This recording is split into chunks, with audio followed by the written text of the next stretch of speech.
先泡过温泉之后，再去做饭吧。刚好我也不饿。哦，对了，你脚踝的伤千万要记得涂药，我已经交给百灵了。雨墨，我以前是不是见过你啊？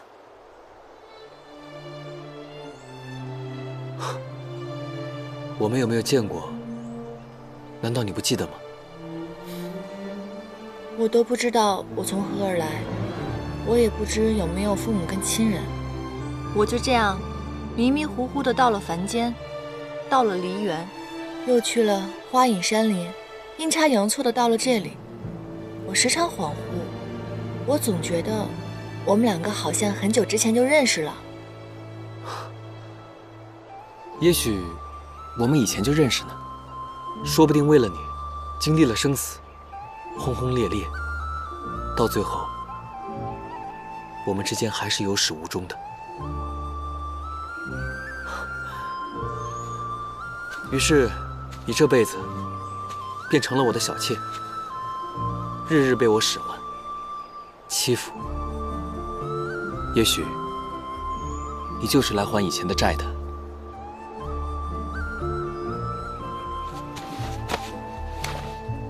严旦誓死追随主公，京中鲍鱼，花脑涂地，还望主公一定相信严旦的一片忠心。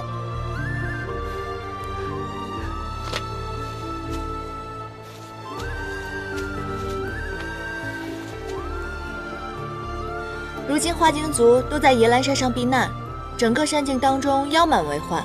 我想我们是不是……我知你下山心切，明日我们便启程。我既为万妖之主，想通过此次出行，一探凡间万妖百态，顺道看一下有无恶妖抹坏我们妖族的名声，顺便惩戒。不太平之地，多生五毒六旺。我已经做好功课了，第一站我来安排。希望这一次不虚此行，收获万千故事。等旅途结束的时候，我可以写出一出好戏。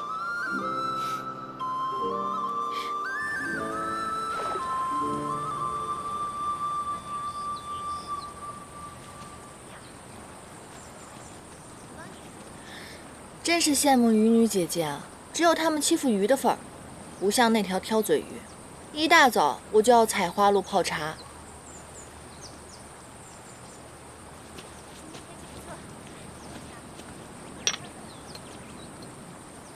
别动！别乱动！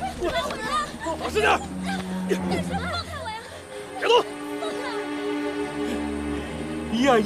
呀！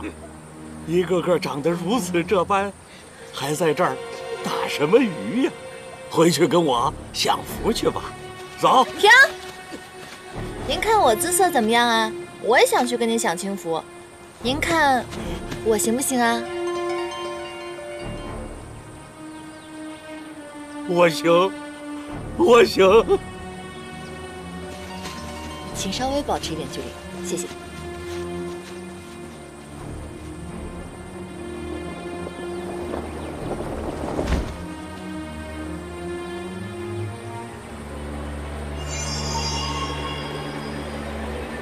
如此拙丑的妖气，定是个欺男霸女之辈。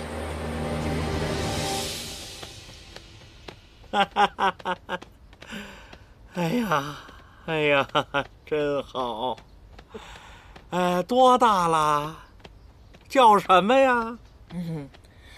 小奴名叫白漂亮，上个月刚满16。哦，哎呀，28青春好年华呀！正合我的口味。你这色欲缠身的丑陋模样，不就是六旺中的色尘？这趟我真是来对了。啊，你知道我是谁吗？我当然知道啊，南溪镇鼎鼎大名的周善人。听闻您呢，经常接济穷人家的孩子，把他们的女儿强行纳为姬妾，关在这府里，享受荣华富贵。在我看来，您根本不像个恶霸，反倒像一个大好人呢。好，说得好。哎呀，这个姑娘十分有趣啊，说的我这浑身上下，我这舒坦。既然知道我是谁，恐怕知道我要干什么啊！好好的从了我，听话啊！你知道，不听话的话，我有很多种办法让你求生不能，求死不得，是吧？啊！大善人，啊！刚刚您笑的时候，我看到您后槽牙有条蛀虫。啊！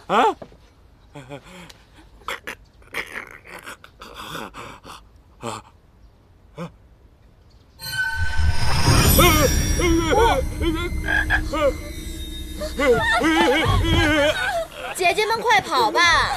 老爷生病了，让我好好的治一治他。哇，妖气这么重，我还以为是何方神圣，原来是一只癞蛤蟆。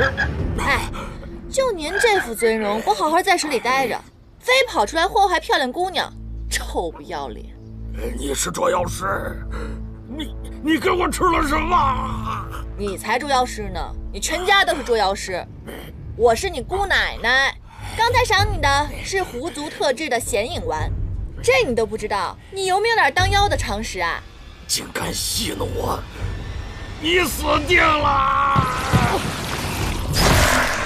妖力这么强，原来是只陈年老蛤蟆。你既然是妖，为什么没有妖气？我厉害呗。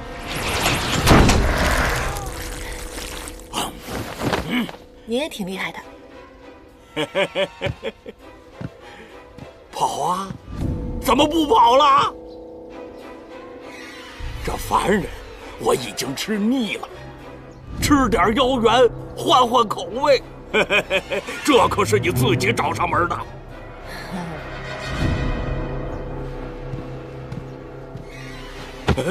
蛤蟆大哥，是小的我有眼不识泰山，我没有想到您的修为这么高，真是威震一方的大妖啊！哎，我刚才一时糊涂，冒犯了您。这样吧，我愿意献出我的妖元给您，我心甘情愿。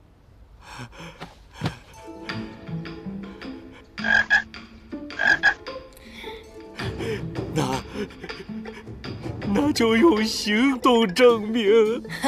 大哥，您别客气。好，那咱们就击掌为盟，就这么定了。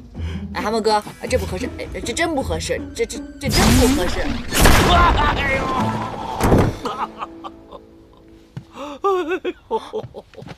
于墨，我就知道你会来救我的。你给我来信说你要日行一善，这就是你要行的善。哎呀，你是什么东西，坏我的好事儿？你是个什么东西啊？竟然这么跟我们山主大人说话，信不信我们山主大人把你烤成蛤蟆干啊？你怎么知道我要烧他？嗨，咱们认识这么久了，我看到你一根头发丝，我都知道你在想什么。去！哎，于墨，这个蛤蟆作恶多端，猥琐至极，快灭了他！到底有完没完？我倒要看看你俩几斤几两！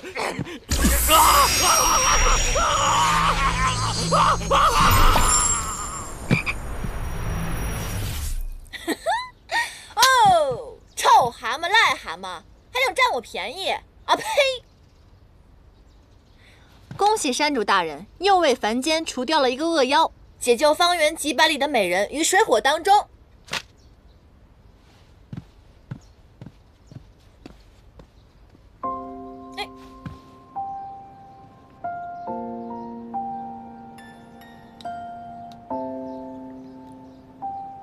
哎呀，你怎么了？你好像一回来就不高兴。你那脸本来就长，拉着个脸更长了。你不是说了吗？你看头发丝都能想到我要说什么。莫非还在介意我独闯蛤蟆窝的事儿？你说说你，连一个肥蛤蟆精你都治不了，那到底是因为什么呀？那这么说，你是想逃跑？不是啊，那要不然你就是不想服侍我？没有。那我明白了，你嫌自己命太长了。我当时完全是事急从权嘛，而且我知道你就在附近，什么恶妖不是你三拳两脚就能打败的呀？我就狗仗人势，不对，狐假虎威了一下。那如果我不去呢？你还真做他的小妾啊？我怎么可能啊？我怎么就没见过你跟我用这么媚胡的招？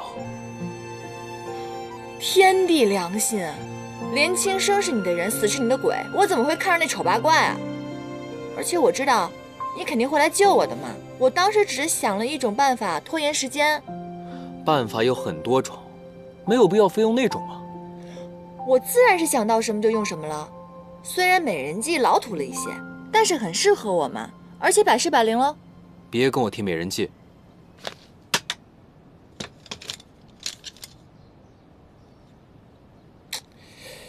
哎呀，怎么还生气了？这鱼今天到底抽什么风呢？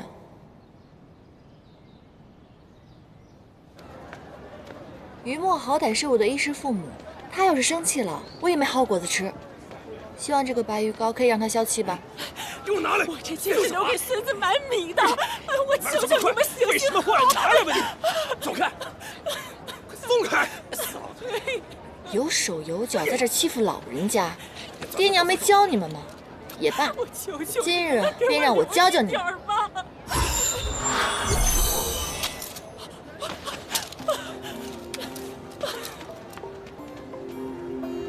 老吾老，以及人之老，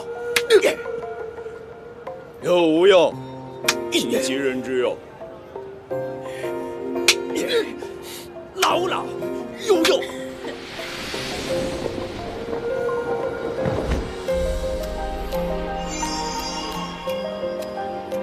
妖气消失了，难道被别人抢先了？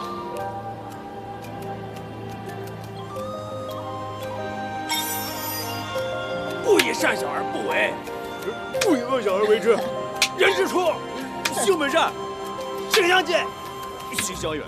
白漂亮，子不教，父之过。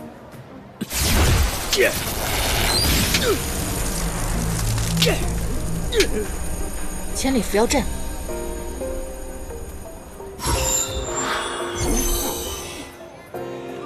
哎呦！二位大哥，这是我刚刚捡的银子，是你们丢的吗？哎，是我们的，是我们。扔过来吧。我刚才崴了脚，不方便过去。你看，要不然你们过来取啊。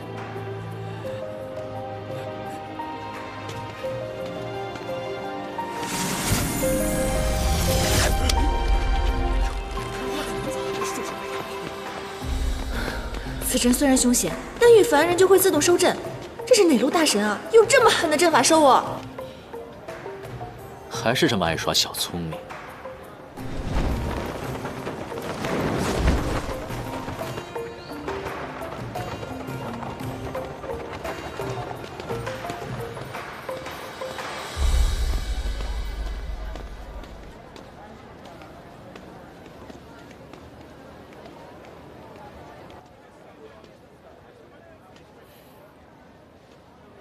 这位大姐，请问一下，你有没有看到一个年轻的女子从这里跑过？你才大姐，不过这声音好像在哪儿听过。没瞧见，没瞧见。麻烦你一下，这个糕点怎么卖？5文钱一块，5文钱。哎。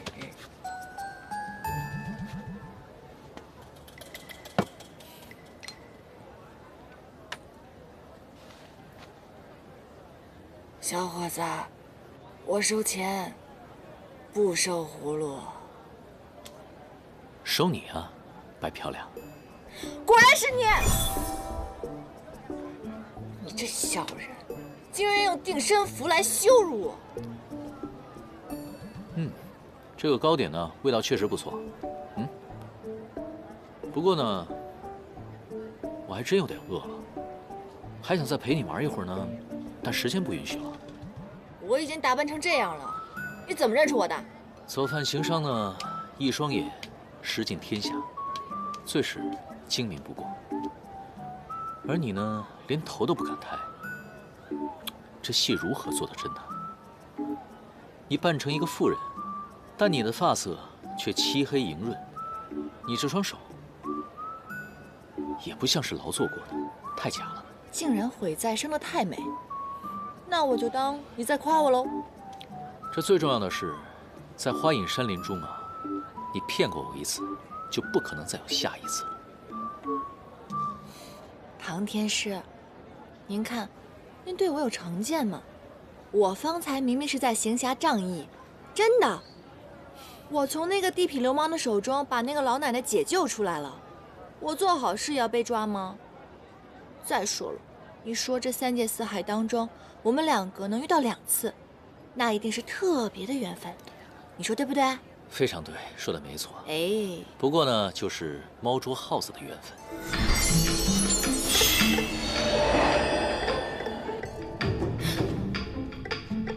死捉妖师！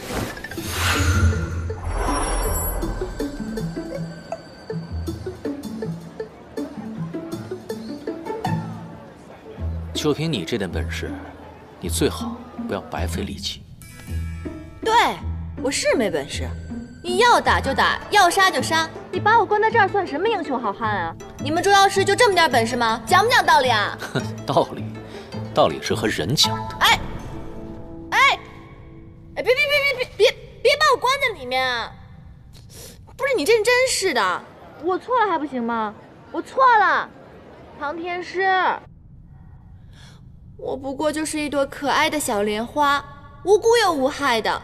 您说您拿这个法器对付我多浪费啊！我还占地儿，万一您以后遇到恶妖的话，您都没地儿收它了，对吧？方便，我方便的很。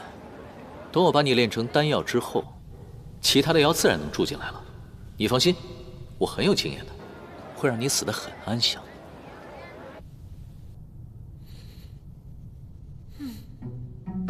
别人也就算了，他和我结过梁子，不会真的弄死我吧？方才一路只顾逃跑，没留下记号，雨墨指望不上了，只能靠自己了。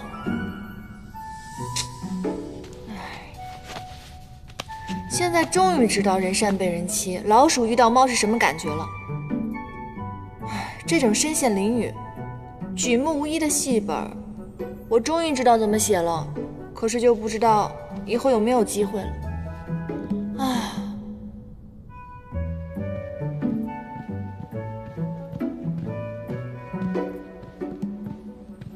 银蛋，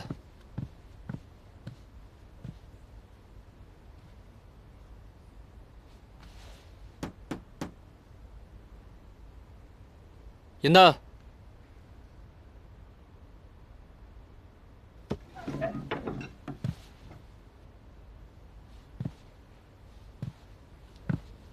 银蛋。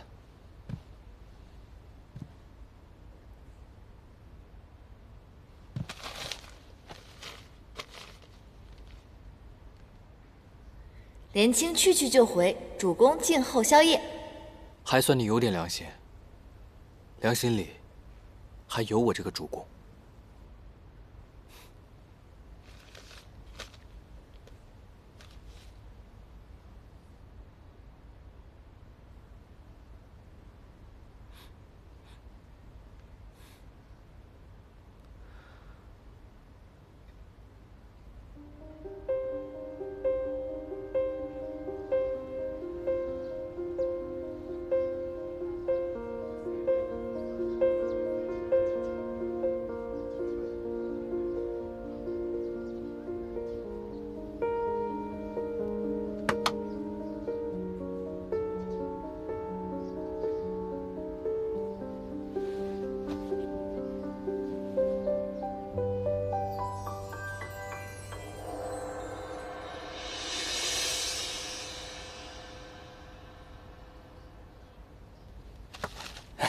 您下次再来，慢走啊。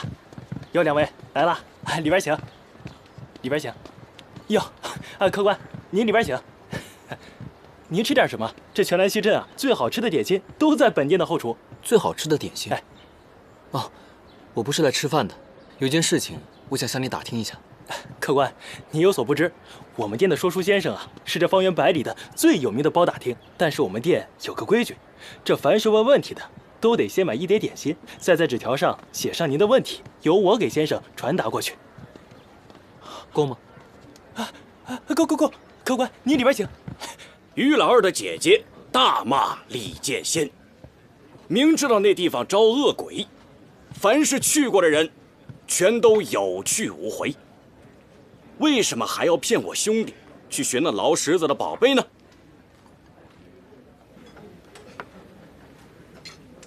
请问先生所说之地是在何处啊？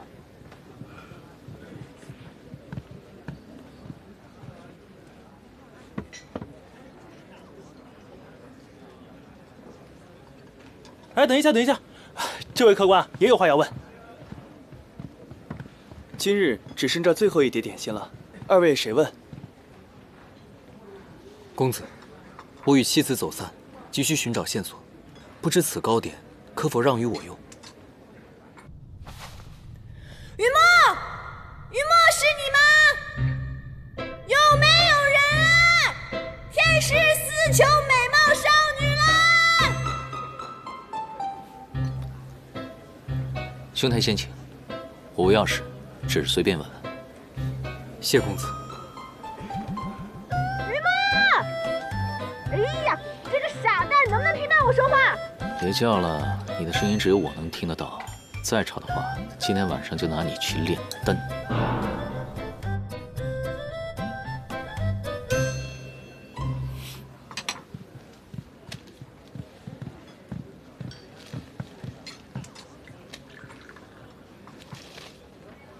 严旦昨夜果然来这儿买了点心，那么便是在回去的路上遇见了什么？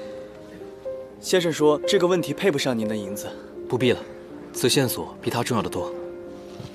此糕点便留给公子享用。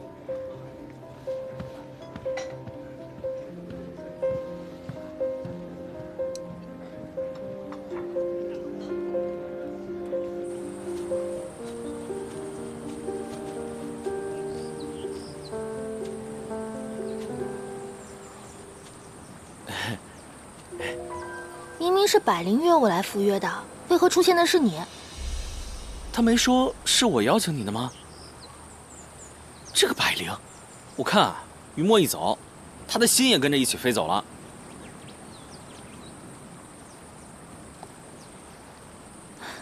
那好，那紫灵山主因何事无故献殷勤啊？耶兰山与三尾雪湖已经达成了100年修好的盟约。你堂堂公主来山中做客，我刚好又是山主，你是我们的贵客，自然要盛情款待才是。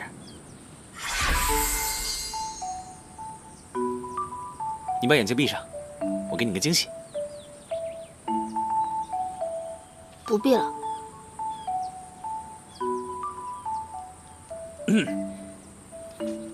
这个呀，叫做叫花鸡。这个呢，是凡间的美味。我听说你们狐狸啊，都爱吃鸡，是吧？这道菜啊，我可是从严旦的画本里偷学来的，本山主亲手做的，你要不要尝尝？哎，等等啊，来，尝尝。嗯。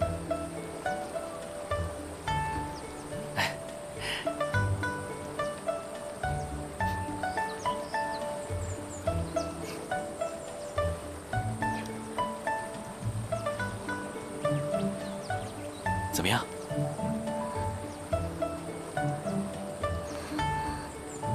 一个般吧。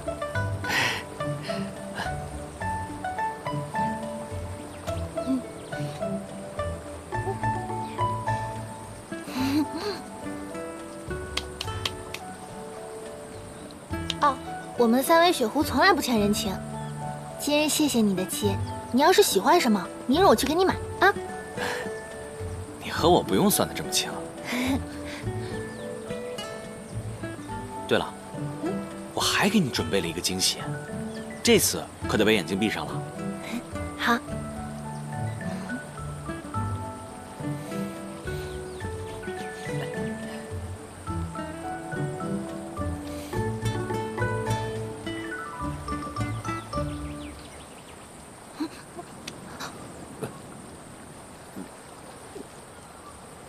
这是什么呀？哦，这是水族进贡的宝贝，这可是啊，在深海里的千年淤泥，对女子有美容之效。什么泥都不行，我不用。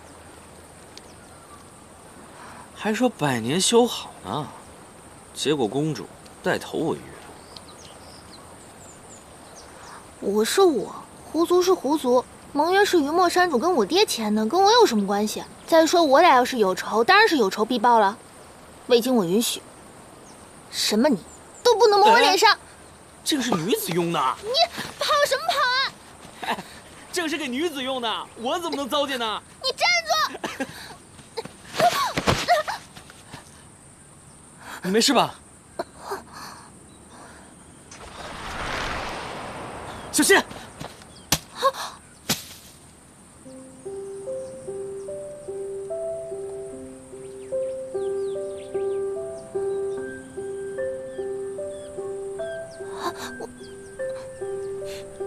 我扶你起来。谢谢。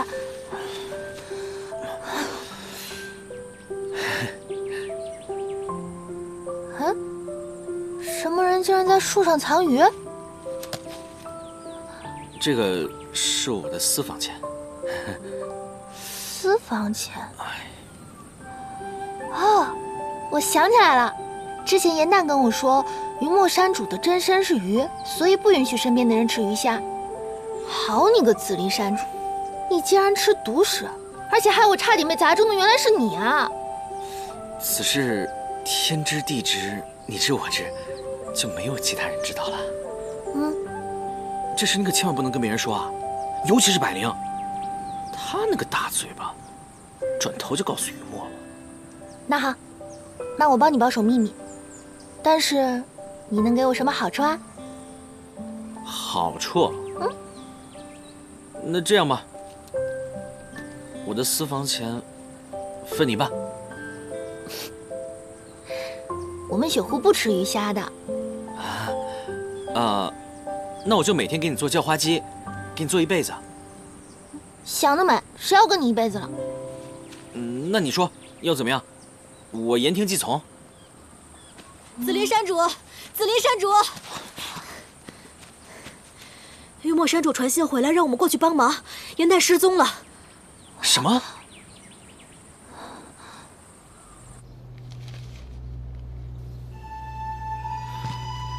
下一站是青石镇吗？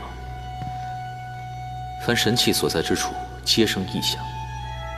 为这句话，我跑了多少地方，多少次无功而返。此行下山，就是要游历四方，历练术法。追寻之途，有果无果，皆可降妖除魔，并非一无所获。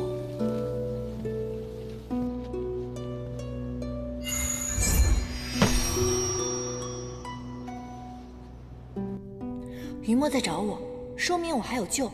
严旦，你不能自暴自弃，你要在唐州的淫威下努力的活下去，在红尘路记一出绝处逢生的好戏。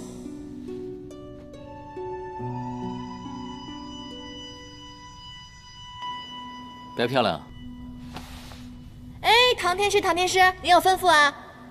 没什么，我就是想确认一下你的死活。没事就好，能得到您的惦记是我的福分啊。这么乖啊？是把骂我的话都藏在心里了吧？你很有自知之明嘛，要不是为了套近乎，谁理你？唉，唐天师，您看啊，您这走南闯北的就一个人，也没人陪您聊天，是不是平时很闷啊？怎么了？你是想套近乎？顺便呢，劝我留你作伴是吧？哎，你就这么讨厌我们妖吗？不是讨厌，是痛恨。可是不是所有的妖都是恶妖的。或许是吧，只是我没有见过。我呀，你一共见过我2次，你有见过我做过一丁点的坏事吗？伶牙俐齿、蓄意诓骗，不算是作恶吗？这当然不算了，我是为了救我们花精族。我们花精族世世代代隐居在花影山林当中，跟凡人没有什么差别。若不是你闯入的话，这一辈子都见不着凡人，更别提害他们了。就算他们没有作恶，并不代表将来就不会。师门有训，妖性本恶，不可转移。从前呢，我看一只白蛇精可怜，将它从收妖瓶里放了出来，哼，可结果，他出来第一件事就是反咬我。哎，道理不是这么讲的，你不能因为一只恶妖否定我们所有的妖吧？我虽然没有怎么见过你们凡人，可是我读过不少史书，什么战火不休、奸恶横行，死于同类之手的凡人如过江之鲫一般。按照你这么说的话，人性更恐怖。你为什么捉妖之前不先捉你们人啊？你是个话痨是不是？聒噪！你问了这么多问题，说了这么多，无非就想说服我，对不对？我告诉你，最好打消这个念头。从今天开始呢，每天我只限你问我3个问题，回不回答就看我的心情了。多问1句，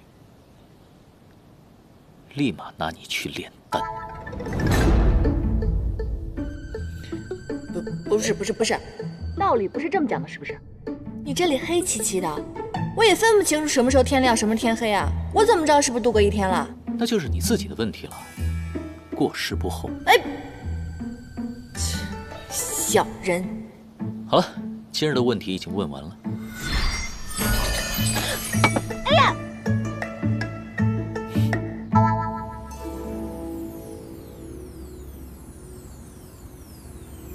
法力还未散尽，有人使用了千里伏妖阵。颜丹，对不起，是我没有保护好你，又把你弄丢了。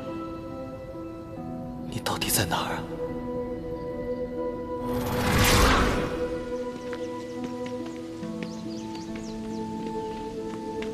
昨夜，我已踏遍全城，只发现了3个已开启的捉妖法阵，却无捉妖师的踪迹。只怕颜丹仙下已经不在兰溪镇了。我们一收到消息，就通知了山境的所有人。狐族、羽族、狼族势力最广。放心吧，我们一定会找到颜丹的。可是颜丹身上没有妖气，平常追踪法术对他来说并无用处。想要找他，必须要找到捉妖师。我和紫菱带水族和狐族，在兰溪镇的周围，一一排查所有的捉妖师。凡间所有门派，唯凌霄派马首是瞻。此派虽然距离我们路途遥远，但是不要放过任何线索。我会让羽族前去打探的。还是派狼族前往吧。凌霄派法力高强，羽族可以打探那些小门小派，以方便我们有任何消息可以第一时间收到。大家还是赶快行动吧。颜丹虽然足够机敏，但是法力不强，晚1日找到他，他便多一分危险。是。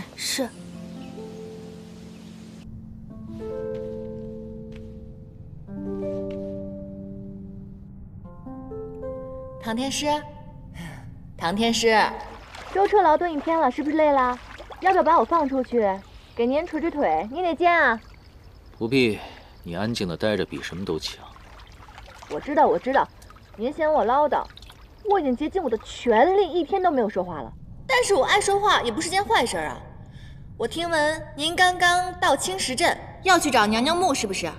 哎，这个时候我就能派上用场了。您看我这么爱说话，您把我放出去，鞍前马后的全给您打听好了，您根本不用自己操心，您觉得行吗？你就那么想出来？我知道，您去娘娘墓一定是去降妖伏魔、救世济困的，是不是？您这样的侠义之心，连我作为一只妖都万分的崇敬。若是您把我放出去，与您一起分担，那乃是我的荣幸。若是不行的话，也没关系。但是，可不可以先把我放出去，让我透口气呀？确定想出来吗？确定。好。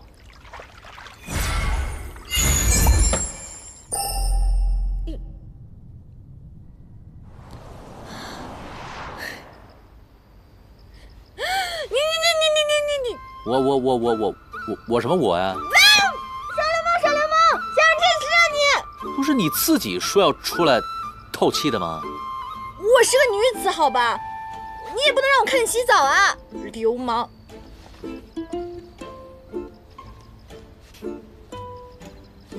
我答应让你出来透口气，你这么快就想回去了？别动怒，别动啊！是我错了还不行吗？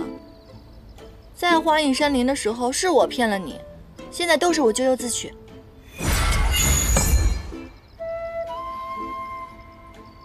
我要是你啊，就乖乖的把嘴给闭上，这样还能多活几天。聒噪！你这个小人！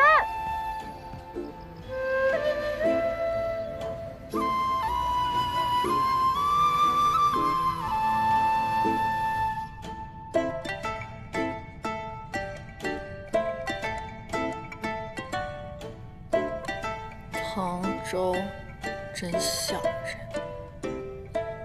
小人。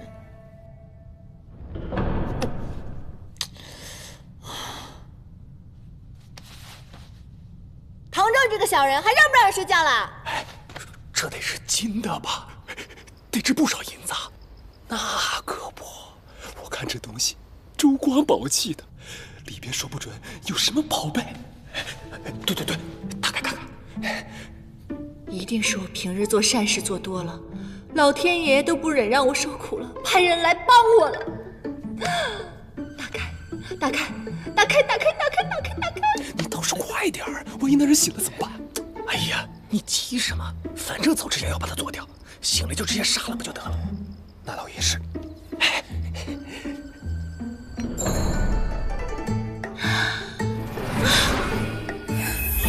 我终于出来了！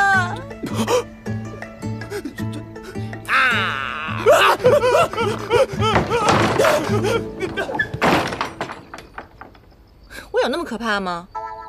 我跟刚刚那声嗷明明是可爱比较多一些嘛，竟然跑得如此快。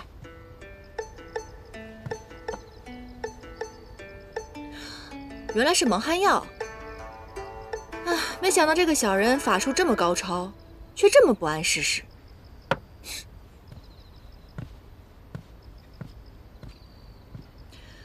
哎呀，你折磨了我这么久，可我呢，却不小心救下了你的性命，真是个天大的误会啊！但我怎么能以德报怨呢？哎呀，这白净的脸蛋儿，若是印上我的手指印，那应该更顺眼了。别漂亮，你这是在做什么？你醒啦？我看你脸上有一只蚊子，我想帮你扇蚊子来着。你手抬这么高，我还以为你要打我耳光呢。瞧您说的，怎么可能啊？我怎么可能是那样的人呢？屁股起来。哎，哎，这个区蒙汗药，当真以为对我有用啊？好，那看样子您早醒了哈。你早醒了，你干嘛不早点起来呀？你就任由他们这样偷东西啊？本来呢是想起来的，但转念一想，不如看着你顶着天大的误会对我以德报怨啊。你是不知道，这两个贼在客栈里谋财害命的啊！现在回想起来都凶险得很啊！我也不知道，我就这么意外的能救下您的性命，很荣幸，很荣幸啊！可是他们伤不了我。哎，可别这么说，作奸犯科之人，他们隐藏的本事可多了。要不是刚才我吓跑他们，真的挺凶险的。不过救命之恩你就不用回报我了，我只有一个要求，我再也不想回那葫芦里了。那个葫芦里面又黑又小的，若让我回去的话，我宁愿自尽。也罢，你呢没有坐视他们伤我，尚有教化的可能。哎，那个放你出来是可以的啊，但是呢，你得每天跟在我的身边。我也想去试试那个。试试什么？也没有什么。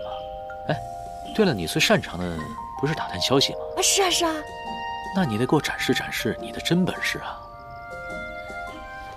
能为唐天师肝脑涂地，我在所不辞。很好。好嘞，好好吃啊，好好吃啊！好，来，你能想象吗？哎，就那桌，那仨高矮胖瘦，居然是亲兄弟。说正事，打听出来什么了？哦，还真打听出来了。说这青石镇的密林里确实有古墓，叫做娘娘墓。传闻呢，是前朝亡国之时，君主带着自己心爱的贵妃，还有尽数的金银财宝，在死士的护送下逃了出来，直到逃到了青石镇的时候，是穷途末路。而那个时候，死士只能护人，护不到金银财宝了。于是，这个君主便想到了一个丧尽天良的法子。贵妃被君主杀了。不仅如此，这个君主建好墓穴之后，为了让这个贵妃变成厉鬼，可以保护这些金银财宝，他用了一种极其残忍的方式将这位贵妃给杀害了。于是，这么多年来，一直有贪婪之人试图盗宝，皆是有去无回。世间本无鬼，多数妖物都是借恶鬼之名来作乱。那这么听下来，那个妖怪厉害得很啊！看他神色，是打定主要去娘娘墓。我本该借探路之名溜走，可那墓中故事实在精彩，若能有些了悟，倒不妨舍命陪小人一回喽。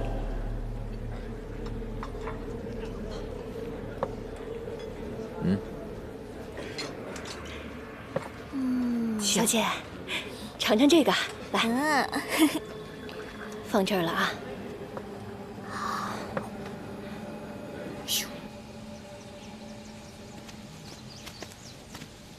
哎，白漂亮，你怎么也来了？哦，我听你们在讨论娘娘墓的事情，想凑个热闹嘛。再说了，人越多胜算越大。来，给大家介绍一下，这位是我的朋友唐周。这是骑虎大哥、秦牛大哥、骑豹大哥，这是……这两位我给大家介绍一下，这两位是江湖闻名的秦明阳大侠、晋湖绵女侠。娘娘墓危机重重，历代下墓的人无论亲疏远近都要结伴而行。我们也是刚认识，我们一起商讨着一会儿下墓的时候，如果能够互相有个照应，这不你们来了，一起吧。好说好说。此地阴邪之气甚重，是应该相互照应。没错。可这墓碑上连一个字都没有。藏宝之处，不愿昭告天下也不奇怪。这墓碑有点东西啊。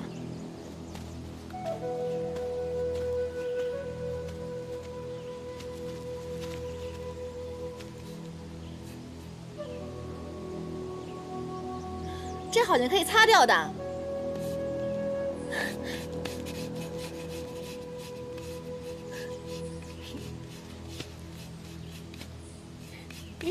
立功了，立功了！我的生机又添了一分。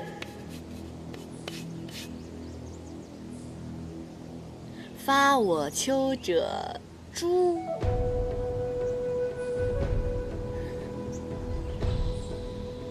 哎，这都说不听前人言，吃亏在眼前。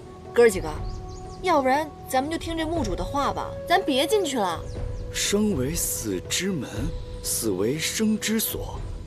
木门通向鬼门关，扰我梦者五谷还。不过都是些唬人的话罢了。若真是有鬼，我们几人联手，何愁不斩于刀下？还是莫要耽误时间了，大家快寻找入口吧。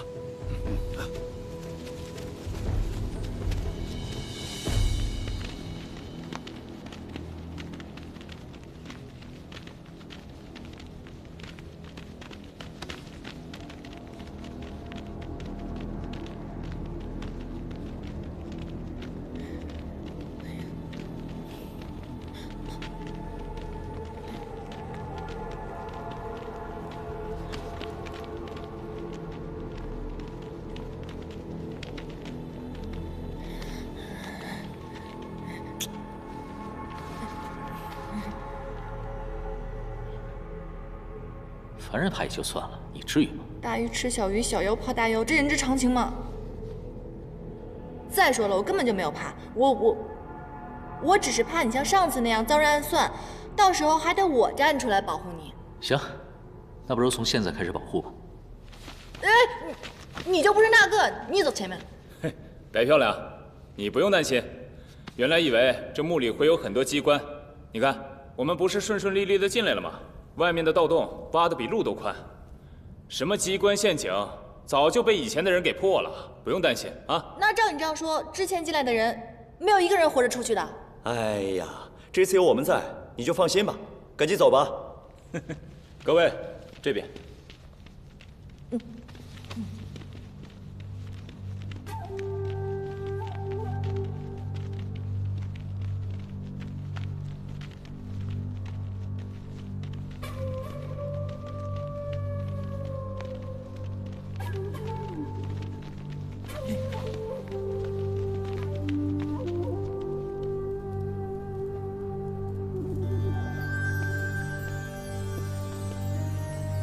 安全。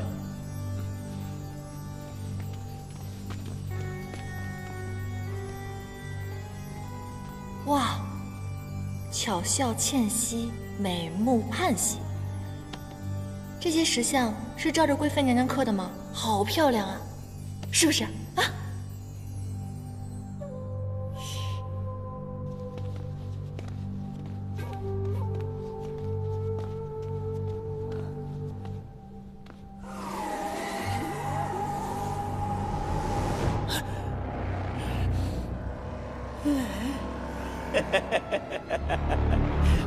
二哥，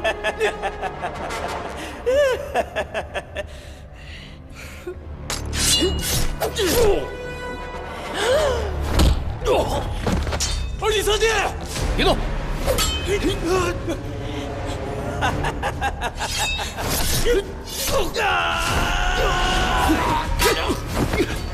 他们这是怎么了？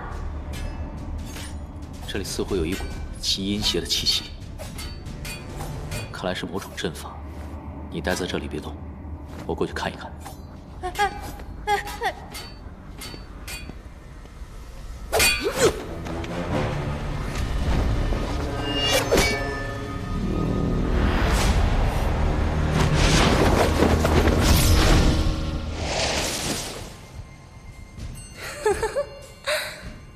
来了这么多小贼，你是生得最好看的那一个。你是墓主，是如何，不是又如何？是是非非，万般皆空。情是假的，爱是假的，只有恨才是真的。你恨杀了你的君王。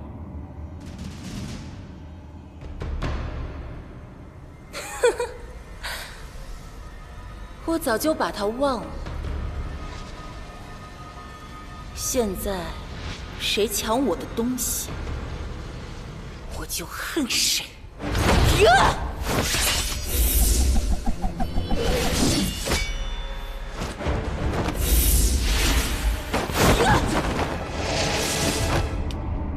别动！别回头！我果然没猜错，你肯定掉进某种法阵当中了。你刚刚在石像前站了一会儿，然后就突然发疯，其他人也发疯。那个金女侠差点刺伤了你，你也差点刺伤了她。它是传说中的错魂阵，跌入其中，掩耳不变，40相叠，不死不休。我看到的都是过去和此刻跌进阵法的人，我们一直在自相残杀。此阵乱人性质，对妖来说却是没有用的，所以你才没有中招。啊，对了，看见我被困，你居然没有逃跑。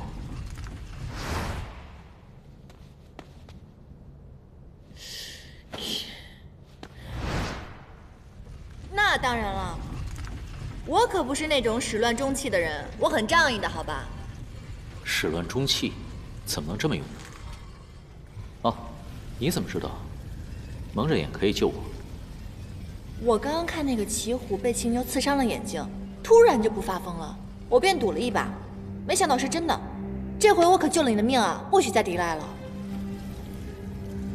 这个法阵应该是通过石像的眼睛发动，只要你盯着他的眼睛看，就会被控制，反而你闭上了眼睛才能走得出去。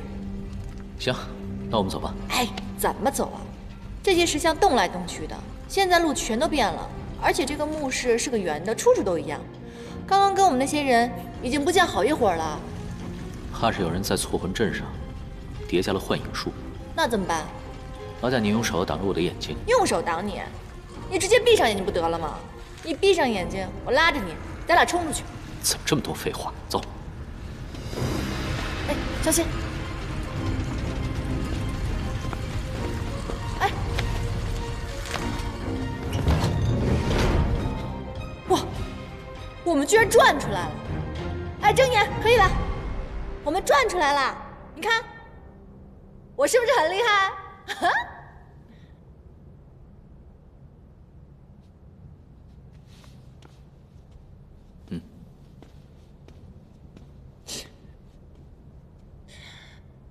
我这是被过河拆桥了吗？哎，嘿，哎，说话！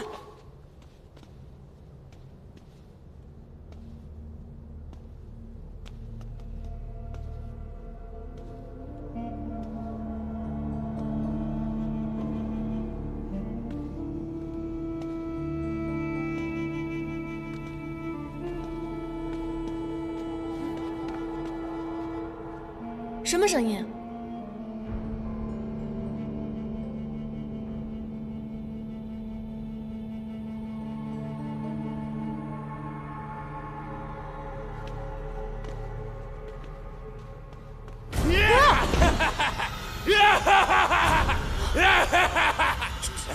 这不是秦明阳吗？他中错魂阵太深，也是无救，注定癫狂致死。倒不如给他来个痛快。等等，让我来试试，或许有救。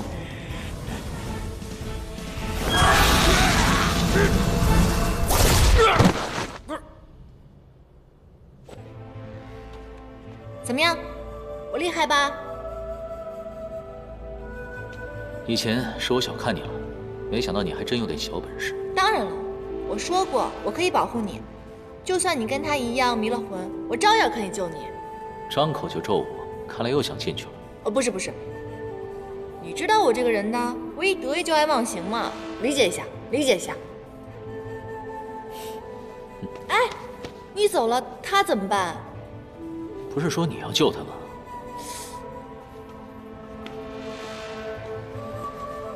你先在这儿等会儿我们，等我们找到出口以后再回来救你，坚持住啊！哇，怎么又有这个贵妃啊？哎，你别看了，这没准又是什么法阵呢。已经看完了，确实有阵法。啊？站远一点。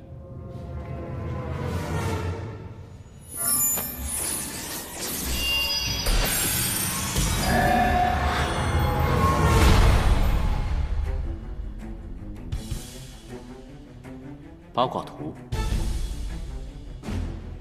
奇门之术，流传了很久了。此乃艮离之卦。艮离之卦，生门居北，死门于坤，没准这墓的出口是在生门之后，怎么回事？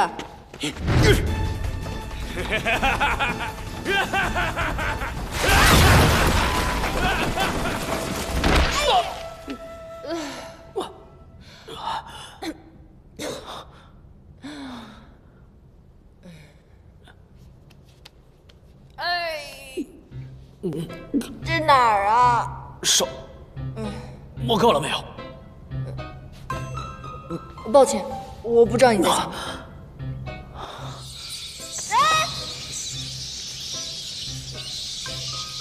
你干嘛？蝙蝠，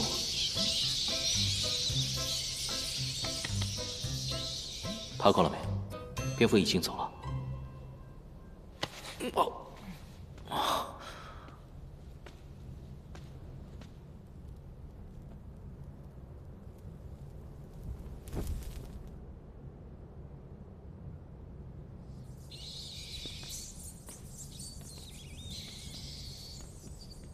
哎，你看，这有块墓碑，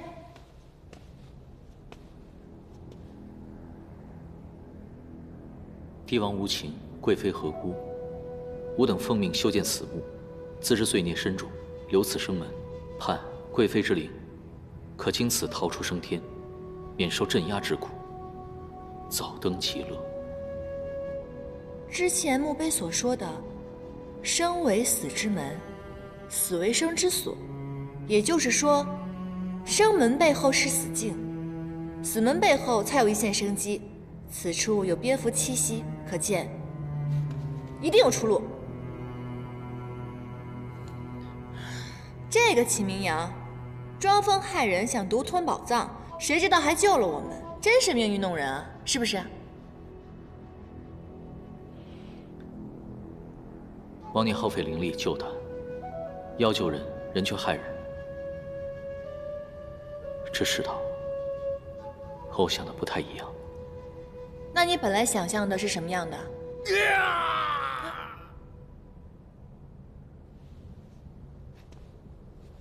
哎，咱们要不上去救他们吧？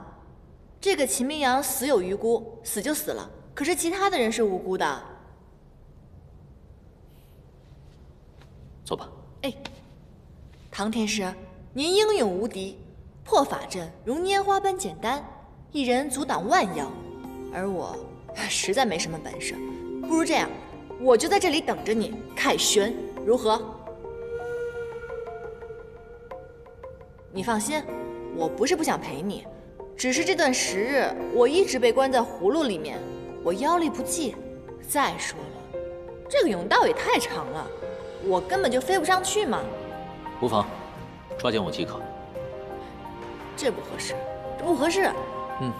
你说的也挺有道理。带着你一个人的确不合适，那就进葫芦里吧。什么都不说了，师兄弟一起走。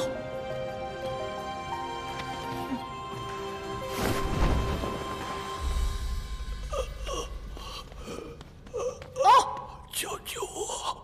怎么回事？你怎么好像老了几十岁的样子啊？他吸走了我的命。什么？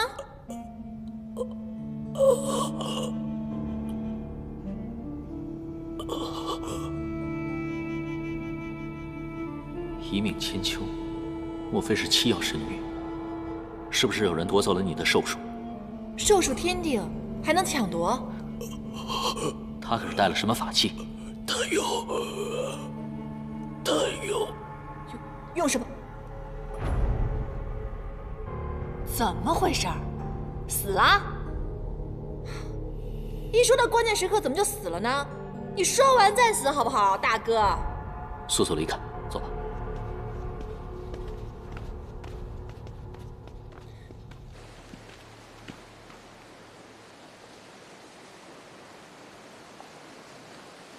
宇恒是凡界最强的捉妖天师之一，一直隐居东海。前段时间收到线报，他曾途经兰溪镇捉妖，但是并无确凿证据证明他捉的是颜淡。他的丹房外，皆是凶险万分的捉妖法阵。你真的想清楚了，要一个人硬闯啊？更何况你看看这里，东海地界，你要是被龙族的人发现了，那怎么办？只要有能找到颜淡的一丝可能性，无论是刀山火海，还是黄泉碧落，我也一定要抓。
什么妖，竟有如此的法力？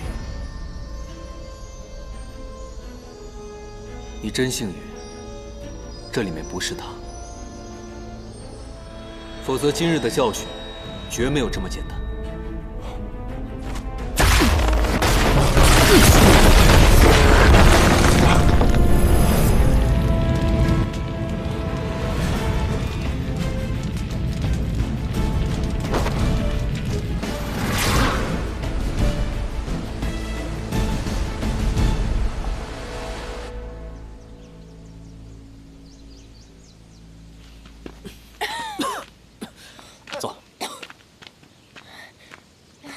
夏目的人，除了这个秦明阳，全都不见了，恐怕是凶多吉少。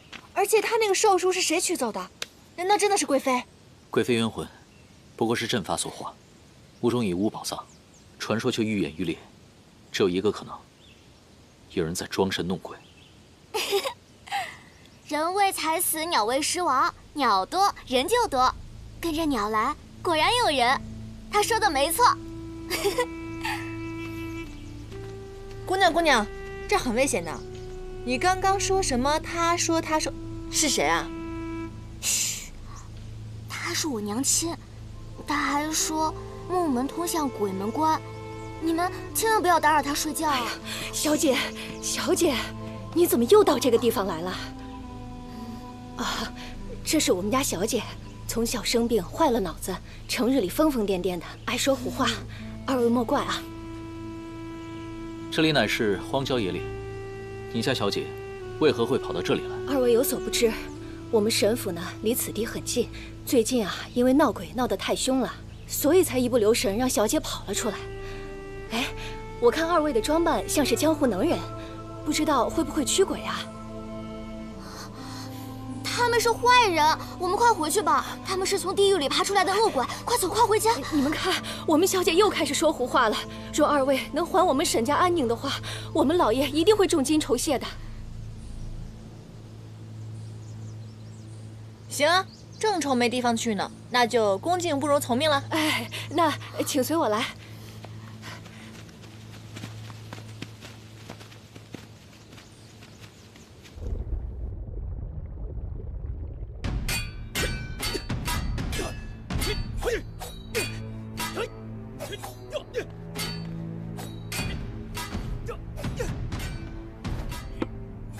去，把天庭赏赐的天仙玉露也拿来，给太子妃解解渴。别叫我太子妃。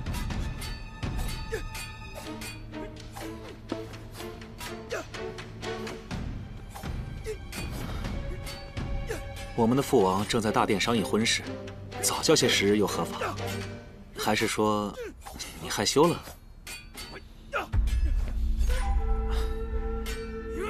父王教导我，龙族是天庭的前锋，练兵之道不能有一日懈怠。我们东海的士兵都是由我亲自训练的，你们南海的士兵能接下已经不错了。赵兰，等我们成婚之后，我让他们都当你的亲卫。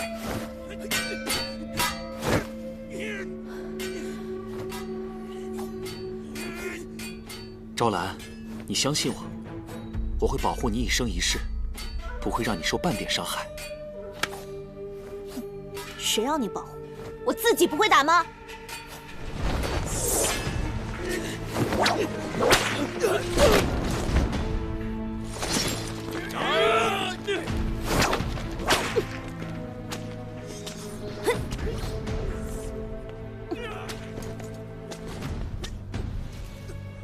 太子殿下，属下为您炼丹的丹房被一只妖毁了，所有丹药无一幸免。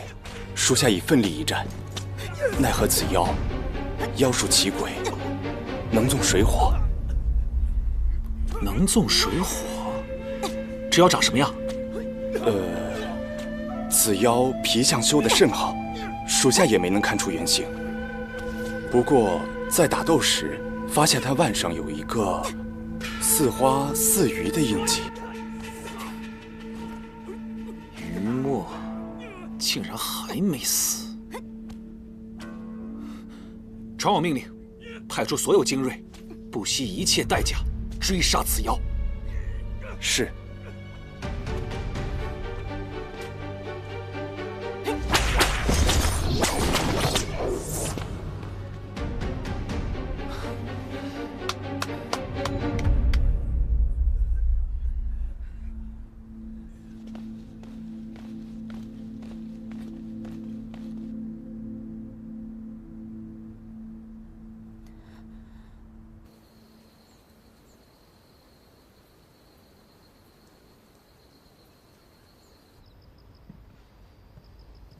我们家湘君与常人有所不同，为了让他不遭人白眼，我就把宅子设到这个人烟稀少的地方。当初风水先生说此地阴气太重，一朝邪祟，可当时我没有放在心上。现如今，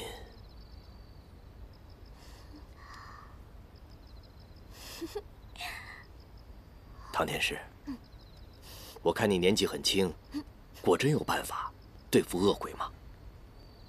晚辈是凌霄派弟子，自幼便修习诛邪之术，您请放心。啊，恕老夫有眼不识泰山呐！原来唐天师是赫赫有名的凌霄派啊！啊，唐天师，可曾婚配？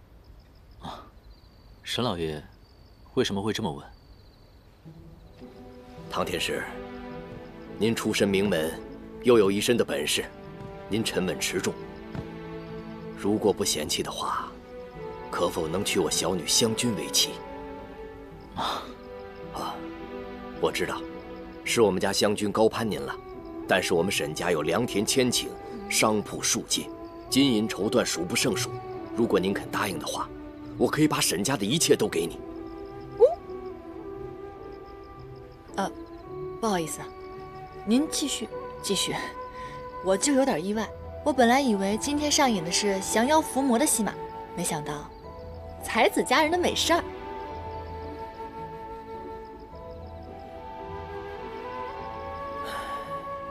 我知道，是我太心急了。我是一只脚迈进棺材的人了，唯独放心不下的，就是湘君的归宿。这孩子八字轻，一朝邪祟，寻常男人见了他，不是怕，就是讨厌他。只有唐天师您不但不怕他，您还有本事保护他。如果您答应这门婚事的话，哪怕是做妾也行，我这心也会安的。阿爹，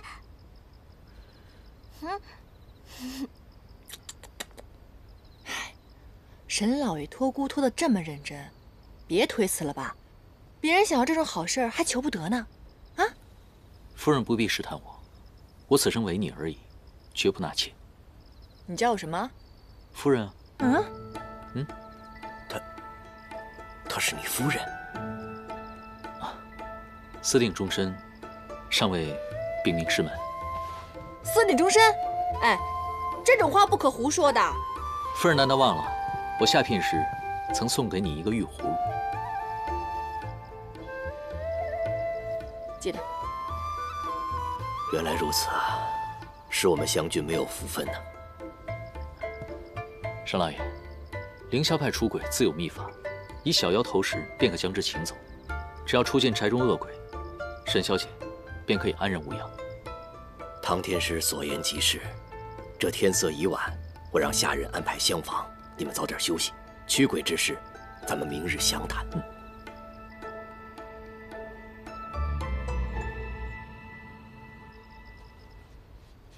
拿我挡桃花，还让我睡在地上，你不觉得你这么做有一点点的不妥吗？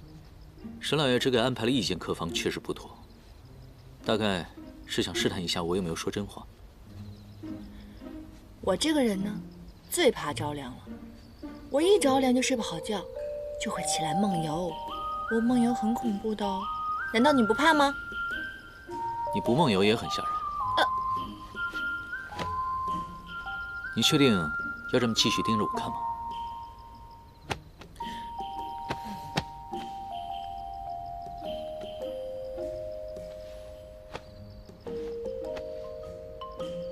唐天师，你之前跟我说过，世间本无鬼，所以你跟沈老爷说，如果遇到恶鬼的话，就投妖请走。这是随口一说的，对不对？唐天师，哎，再吵就是真的。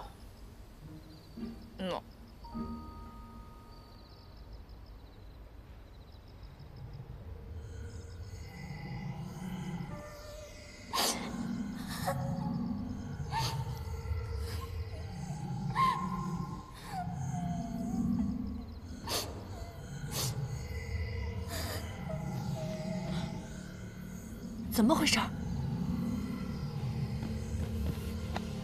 唐天师，唐天师，唐天师，醒醒，醒醒！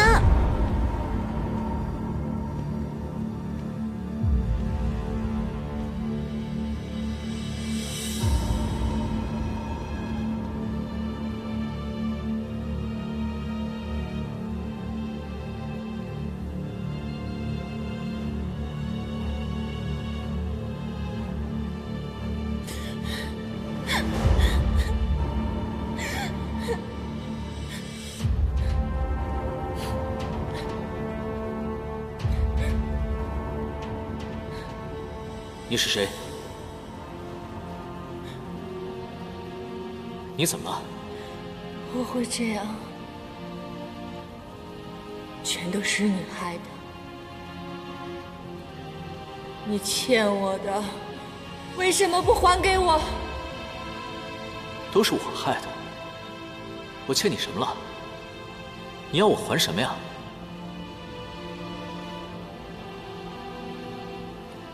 欠了我半颗心，这是你害的，我要你还给我。心头好痛，如梦中一般。莫非是他对我施了妖法？傻了？我不是故意打扰你的，是真的闹鬼了。你听。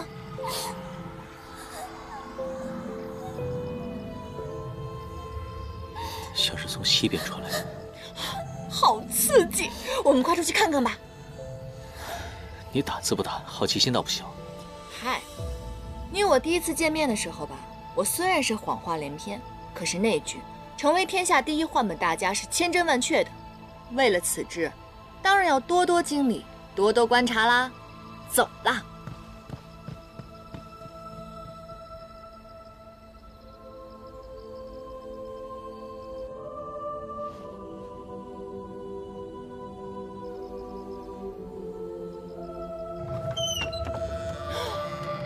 哦，哎，你还愣着干嘛？外面有蠢货拿灵火骗人，快来！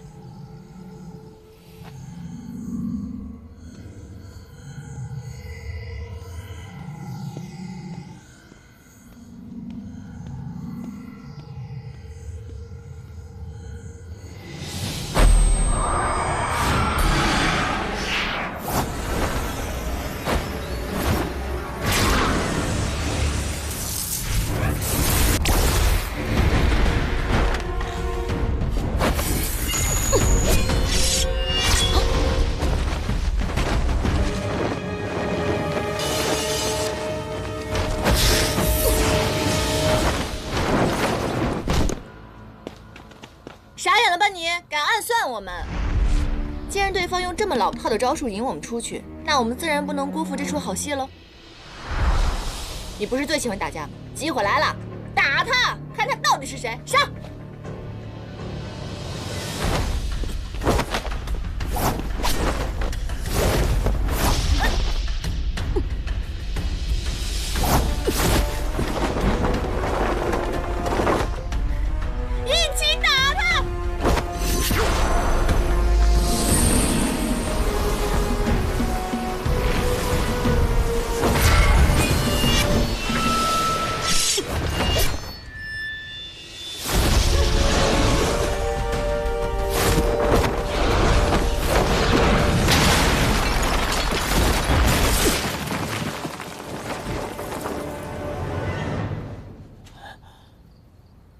你不是一向最讨厌我们妖吗？你刚刚为什么要血肉之躯救我？大概是一时无良，想报救命之恩吧。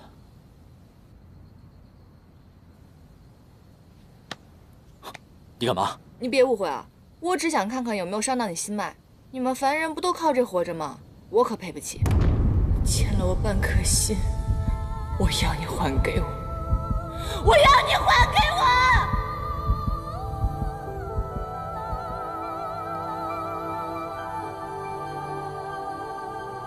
哎，干嘛？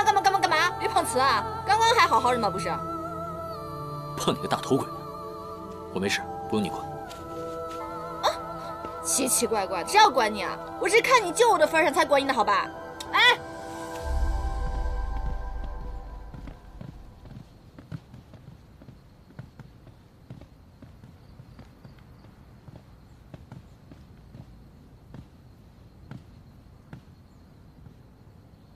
走啊，看看去。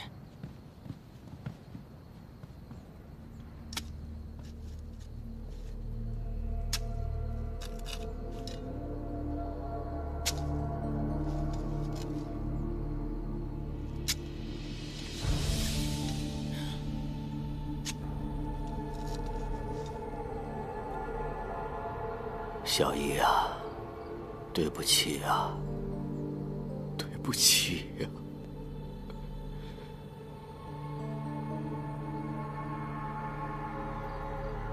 对不起。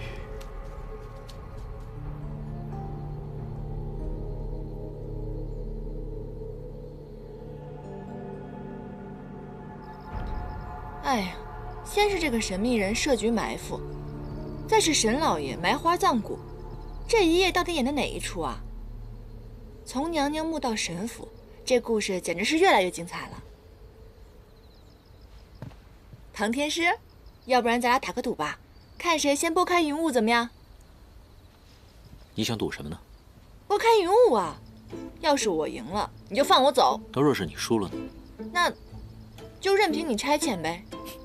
我不赌不也一样吗？哎，不一样，不一样。打赌嘛，是博一个好彩头。你想想，自古天下英雄，哪一个不是争强好胜？而且，你难道不想凭真正的实力赢过我吗？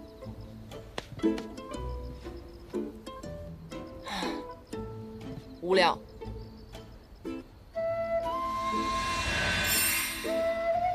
唉，本来想着你答应打赌，便把这个送给你。现在便宜你了。你是散花童子吗？上次给我的花瓣我都没有用。他呢，只是提前设下了阵法，才敢偷袭我，没什么实力，伤不到我的。那我就不给你了。拔都拔了，多存一片，留着下次用。奸诈小人！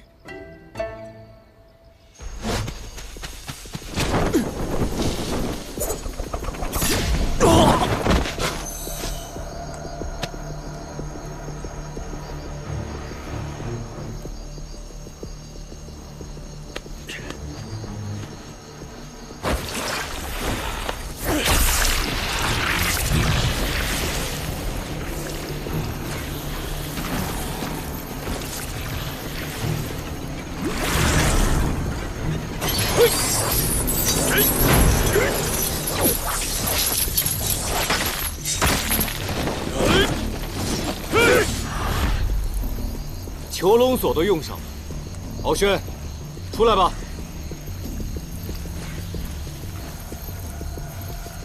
没来啊，那可不好啊。囚龙锁，以血祭锁，天人难逃，别白费力气了，给我上！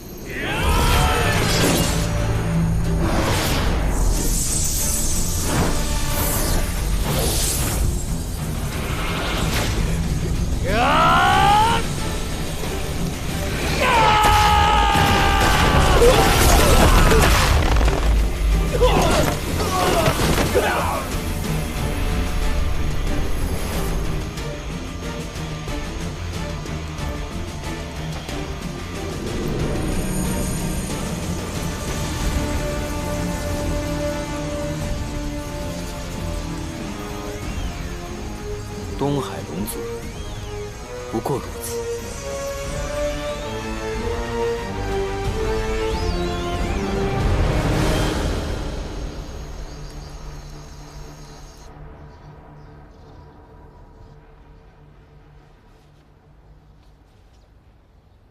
沈老爷，所以我们思来想去，还是决定来找您了。原来我爷爷离魂，并非闹鬼，而是梦游。所以沈老爷，您让我们捉的鬼就是您自己啊？想必是吧。后院花圃中的泥土十分的松软，想来这梦游症不是第一次发作了。沈老爷如此犹豫，是不是想到别的什么了？哦，对了，沈老爷，花圃中所埋的尸骨是谁啊？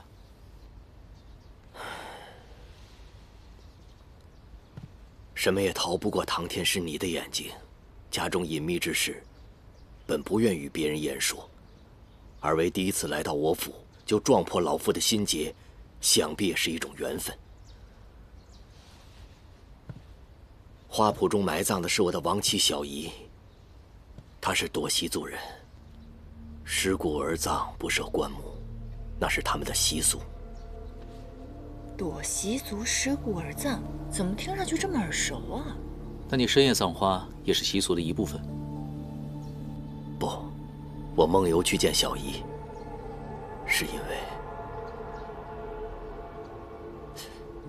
我曾无意间见到湘军在偷偷害人，是我对不住小姨。哎，沈老爷，你家小姐不是脑子……她不是神志不清吗？我也不知道发生了什么事情，可我亲眼见到湘军在枯井旁偷偷的害人，用妖术谋害人的性命啊！你怎知他使用的是妖术？朵西族人擅长使用妖术，我和小姨青梅竹马，多少也略知一二。可是小姨死得早，不可能教湘军这些，所以湘军一定是中了邪。唐天师，就算我求你了，若能还我原来的湘军，我死也瞑目了。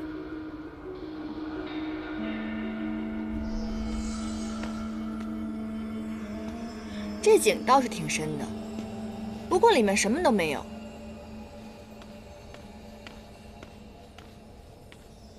哎，你相信沈老爷说的话吗？奇奇怪怪的沈小姐被邪魔附身了，怪不得他想让你娶他女儿呢，是想让你替他治病啊。沈老爷的发妻在沈小姐年幼时就已经去世了。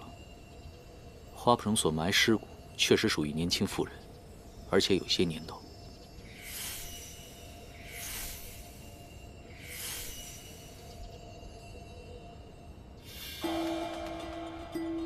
地上有东西。